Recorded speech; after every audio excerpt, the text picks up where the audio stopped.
Hey, everybody, welcome back to Think Business with Brenda Meller. Brenda, it's great to see you again, owner of Meller Marketing, LinkedIn specialist, really unlocking the power of LinkedIn for your clients.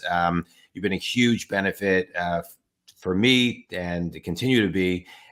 Let's talk about LinkedIn when it comes to a question that, as a business coach, I get a lot. How often should I post?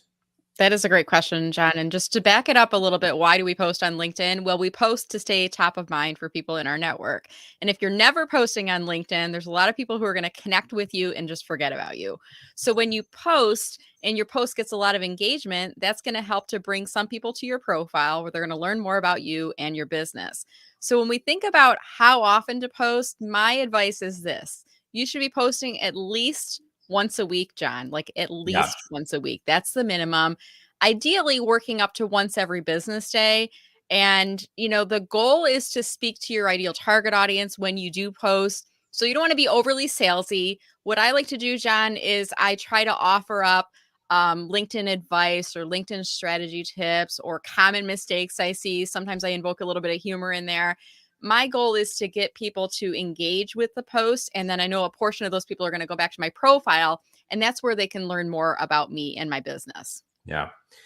Let's talk a little bit about top of mind. Mhm. I'm somebody who posts every day. You post, I think, every day. I mean, it feels like you do, and your content is so solid. What is? I just want to talk a little bit more about this top of mind. Videos, blogs. What should people sharing other content? How do they stay top of mind? What does that content look like from your perspective? Yeah, I always think about if I can kind of multitask in what I'm posting to bring things to the homepage feed on LinkedIn. That's what I try to do. So for me, for example, we're kind of in a crazy world right now. There's a lot of things happening politically, Ukraine, Russia, things like that, and it's like everybody's kind of in a little bit of a holding pattern. Like, should we post? Should we not post? And we're shifting what we post to make sure that we're not ignoring what's happening in the world. So today, I mean, I just kind of posted something and I said, "Hey, I'm going to Starbucks. You want anything?" And it was more of a conversation Right, starter. It wasn't like, John, I'm not literally, if you said I want a latte, I'm not going to drive to Starbucks and drive to right, right, right. but it was more like, I get that we're all in kind of a weird place, so I'm going to use a slightly different approach. And when you do something like that, when you're bringing a part of your business day, part of things that are impacting you that are impacting your customers, when you bring that into the homepage feed, that kind of cuts through the clutter. So when I think about, what's top of mind for me? What do I think people are going to engage with today based on what's happening in the world, based on what's happening on LinkedIn right now? Yeah, yeah. So well said. Well, one of the things I think you do so well is just be yourself. And I Mhm. think that is really, really difficult for people. And it prevents them from posting videos. So what's your tip on just being yourself? Oh gosh, videos are so hard, John, for people who are struggling with what to post. It feels very just revealing raw when Yeah, you're putting yourself out there.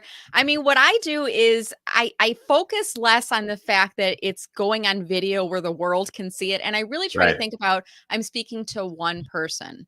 That's all I'm doing. I'm trying to reach one person with my message. So my advice is, um when you're posting on LinkedIn, if you're creating video or any type of content, just think about reaching one person, that ideal target audience, and have fun. I mean, you make mistakes, let people know. I call them learning experiences. I don't Yeah, make mistakes. I have learning experiences, and I tell people what happened, what went wrong, and we can learn from that together. So yeah. hopefully that helps out. I love it. It helps a ton. It helps a ton.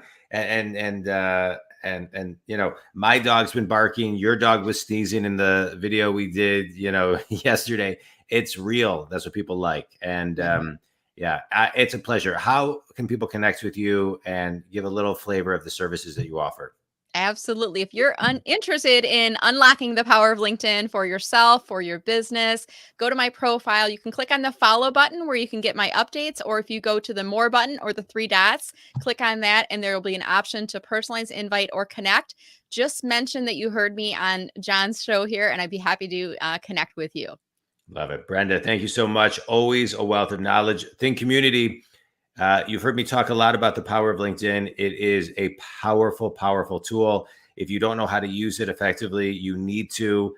If you haven't done it on your own, you probably won't get a LinkedIn coach. Brenda is mine, and I think she's great. Brenda, thank you so much. I appreciate it. Think community, thank you. Brenda, I appreciate it. Thanks so much. Thanks, John. Take care, everyone.